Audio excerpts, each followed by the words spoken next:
ہم 5 دوستوں نے ایک بار ہاکس بے پر رات گزارنے کا پروگرام بنایا۔ ہم 5 دوست تھے اور ہماری عمریں تقریباً 22 سے 25 سال کے درمیان تھیں۔ ہم دوستوں میں سجاد، خالد، نسیم، میں اور عادل تھے۔ ہم لوگوں نے ہاکس بے پر ایک ہٹ بک کروایا۔ ہمارا ارادہ جمعے کی رات کو جا کر ہفتے کو واپس آنے کا تھا۔ ہم لوگ جمعے کی شام کو گھر سے روانہ ہوئے۔ ہم اپنے ساتھ کھانے پینے کا سامان کے علاوہ باربیکیو کا سامان اور چکن وغیرہ لے کر گئے تھے۔ یہ چاند کی آخری تاریخیں تھیں اور سمندر اترا ہوا تھا۔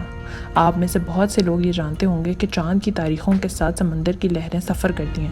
جوں جوں چاند کی تاریخیں بڑھنا شروع ہوتی ہیں، لہروں میں شدت آنا شروع ہو جاتی ہے، اور جوں جوں چاند کی آخری تاریخیں آتی ہیں، سمندر اترنا شروع ہو جاتا ہے۔ تو یہ چاند کی آخری تاریخیں تھیں۔ سمندر کافی نیچے کی طرف اترا ہوا تھا۔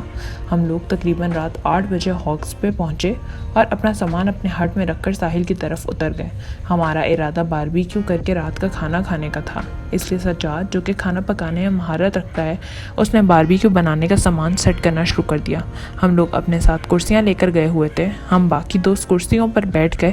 ہم گھر سے چکن کو میرینیٹ کر کے لے کر گئے تھے، اس سے سجاد کو باربیکیو بنانے میں کچھ وقت نہ لگا۔ خیر، ایسا کہ دوستوں میں ہوتا ہے۔ ساحل سمندر تھا اور سب اپنی مستیوں میں تھے۔ ہم اپنے ڈیک بھی لے کر گئے ہوئے تھے۔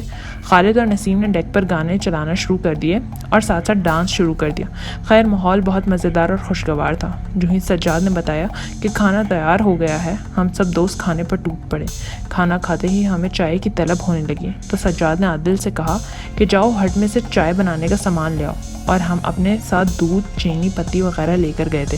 عادل چائے کا سامان لینے چلا گیا۔ عادل کو گئے کافی دیر ہو گئی تھی، لیکن وہ واپس نہ آیا۔ ہمیں تھوڑی تشویش ہوئی۔ میں اور عادل سجاد کو لینے کے لیے ہٹ کی طرف گئے۔ یہ دیکھ کر ہمارے ہوش اڑ گئے کہ عادل ہٹ کے دروازے پہ بے ہوش پڑا تھا اور ہمارے کمرے سے کسی بچے کے رونے کی آواز آ رہی تھی۔ ہٹ کا دروازہ تھوڑا کھلا ہوا تھا۔ خیر، ہم نے فٹافٹ خالد اور نسیم کو آواز دی اور وہ لوگ بھی دوڑتے ہوئے ہمارے پاس آ گئے۔ ہم نے عادل کو اٹھایا اور اندر بیڈ پر لٹا دیا۔ خیر، ہم نے عادل کو ہوش میں لانے کے لیے اس کے منہ پر پانی کے چھینٹے مارے، جس سے کچھ ہی دیر میں اس نے آنکھیں کھول دیں۔ بچہ مسلسل رو رہا تھا۔ عادل بچے کی آواز سن کر پریشان نظروں سے ہمیں دیکھنے لگا۔ پریشان تو ہم سب ہی تھے۔ خیر، نسیم نے اس بچے کو اٹھانے کی کوشش کی، لیکن وہ اس کو اٹھا نہ پایا کیونکہ اس کا وزن بہت زیادہ تھا۔ بظاہر وہ کوئی اتنا موٹا ہی نہیں تھا، لیکن وزن کے اعتبار سے نسیم اس کو اٹھا نہ سکا۔ خیر، ہم نے ایک دوسرے سے بات کی، یہ بچہ کون ہے اور کہاں سے آیا ہے؟ خالد کہنے لگا، اس سے پہلے اس کو کچھ کھانے پینے کے لیے دیا جائے، یہ شاید بھوک سے رو رہا ہے۔ یہ کہتے ہوئے خالد نے دودھ کا ایک پیکٹ، جو تقریباً 1 لیٹر کا تھا، ایک سائڈ سے کاٹ کر اس بچے کے منہ میں ڈال دیا اور وہ بچہ دودھ پینے لگا، اور ہمارے دیکھتے ہی دیکھتے اس نے دودھ کا ڈبہ خالی کر دیا اور پھر رونا شروع کر دیا۔ ہم بہت پریشان تھے کہ یا الہی، یہ بچہ کون ہے اور اس کا کیا ماجرا ہے۔ خیر، بہرحال خالد نے دودھ کا دوسرا پیکٹ کھولا اور وہ اس بچے کے منہ میں دے دیا۔ اس بچے نے وہ بھی ختم کر دیا۔ اب ہم زیادہ پریشان ہو چکے تھے کہ کوئی بچہ 2 لیٹر دودھ کیسے پی سکتا ہے۔ میں نے عادل سے کہا کہ تم ہٹ کے چوکیدار کے جس کا کمرہ ہٹ کے مین گیٹ کے برابر میں تھا، اس کے پاس جاؤ اور اسے بلا کر لاؤ۔ نسیم نے کہا، میں بھی اس کے ساتھ جاتا ہوں۔ وہ دونوں چلے گئے۔ کچھ دیر بعد جب وہ واپس آئے اور بتایا کہ چوکیدار اپنے کمرے میں نہیں ہے، یہ بہت پریشانی کی بات تھی۔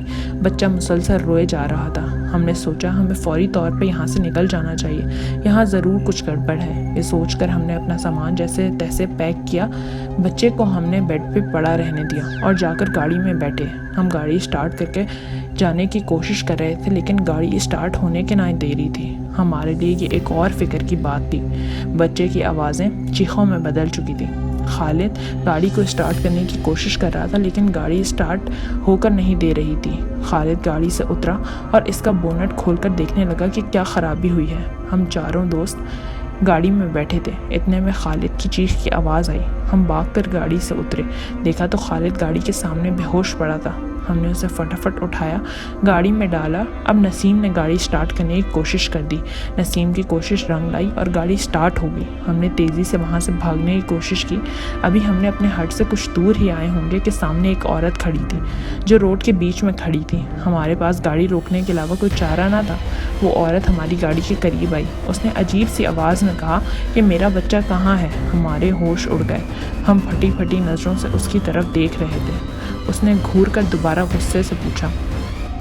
میں نے اس سے کہا تمہارا بچہ اس ہٹ میں ہے۔ وہ کہنے لگی کہ تم میرے اتنے چھوٹے سے معصوم بچے کو وہاں اکیلا چھوڑ کر کہاں بھاگے جا رہے ہو؟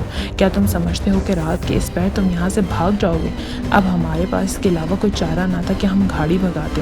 نسیم نے ایکسیلریٹر پر پاؤں رکھا اور گاڑی کو بہت تیز سے بھگایا۔ وہ عورت جھٹکا کھا کر تھوڑا پیچھے گری اور ہم وہاں سے آگے بڑھ گئے۔ ہم اونچی آواز میں جو صورتیں یاد تھیں پڑھنا شروع کر دیں۔ ابھی ہم وہاں سے کچھ دور آئے تھے کہ سامنے 4-5 لوگ روڈ پر کھڑے تھے جو ہم سے تھوڑا دور تھے۔ نسیم نے ہم لوگوں کی طرف دیکھا۔ میں نے نسیم سے کہا کہ رکنے کی ضرورت نہیں ہے، اگر وہ سامنے آئے تو اڑا دینا۔ نسیم بھی بہت خوفزدہ تھا۔ جو ہی گاڑی ان کے قریب پہنچی اور وہ روڈ سے ہٹنے پر تیار نہ تھے، نسیم نے آنکھیں بند کر کے گاڑی ان پر چڑھا دی۔ ان میں سے 2 لوگ اچھل کر سائڈ پہ ہو گئے اور 2 گاڑی سے ٹکرائے۔ گاڑی کا بونٹ پچک چکا تھا اور گاڑی ہچکو لے رہی تھی۔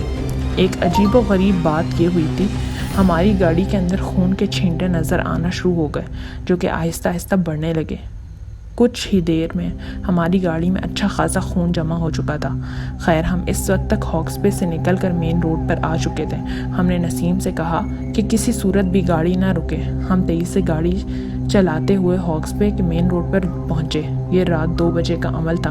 مین روڈ پر موجود ایک مسجد کے پاس ہم نے گاڑی روکی۔ ہم دوستوں کے کپڑوں پر بھی خون لگا ہوا تھا۔ ابھی ہم گاڑی سے نکلے ہی تھے کہ مسجد کے مولانا دروازے پر آ گئے۔ انہوں نے ہمیں دیکھا تو پریشان ہو گئے، پھر ہمیں مسجد کے اندر لے گئے۔ اندر لے جا کر انہوں نے ہمیں بتایا ہم وحشت زدہ تھے۔ مولانا صاحب نے کچھ پڑھ کر ہم پر دم کیا تو ہمارا سانس کچھ بحال ہوا۔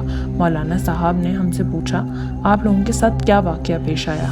ہم نے شروع سے آخر تک ان کو پوری بات بتائی۔ مولانا صاحب نے پوری بات سن کر ہمیں تسلی دی اور بتایا کہ آپ لوگ محفوظ ہو۔ اگر خدا نخواستہ آپ لوگ وہاں رک جاتے تو آج رات آپ لوگ کی آخری رات ہوتی۔ مولانا صاحب نے ہمیں کہا کہ آپ لوگ نہا لیں، میں آپ لوگوں کے لیے کچھ کپڑوں کا انتظام کرتا ہوں۔ پھر وہ اپنے گھر کے اندر سے ہمارے لیے شلوار قمیض کے جوڑے لے آئے۔ ہم نے نہا کر کپڑے چینج کیے اور اپنے گھروں میں فون کیے۔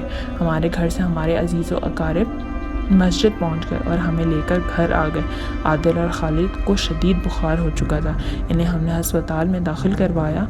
3 دن کے بعد ان کی طبیعت ٹھیک ہوئی، لیکن اس واقعے کا اثر آج تک ہم سب کے دماغ پر طاری ہے۔ اس کے بعد ہم نے کبھی سمندر پر جانے کی غلطی نہیں کی۔ ناظرین، اگر آپ اس طرح کی مزید ویڈیوز دیکھنا چاہتے ہیں تو ہمارے چینل کو سبسکرائب کریں، لائک، کمنٹ اور شیئر ضرور کریں۔ شکریہ۔